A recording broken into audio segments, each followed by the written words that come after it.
কেউ বিশ্বাস করবেন যে মালয়েশিয়া কারো মানে জায়গা জমি নাই? এখন বলবেন যে ভাই আপনার আশেপাশে যে বাড়ি ঘরগুলো দেখতেছে এই বাড়ি ঘরগুলো কার? আসলে এই বাড়ি ঘরগুলো সম্পূর্ণ হচ্ছে আপনার সরকারের। এখানে সবাই ভাড়াটিয়া, এখানে কারো নিজস্ব জায়গা নাই।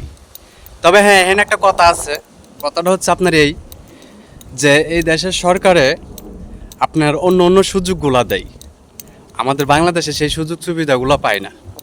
এই জন্য এই দেশে মানে জনগণের কোনো বাড়িঘর নাই।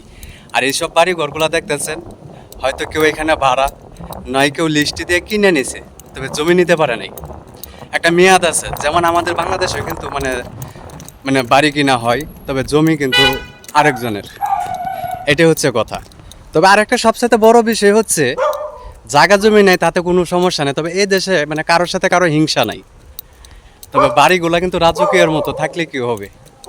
আসলে এই দেশে কারো জায়গা জমি নাই, তবে সরকার থেকে অন্য অন্য সুযোগ পায়, এটাই হলো সত্য কথা। তো ভালো থাকবেন সবাই, আসসালামু আলাইকুম।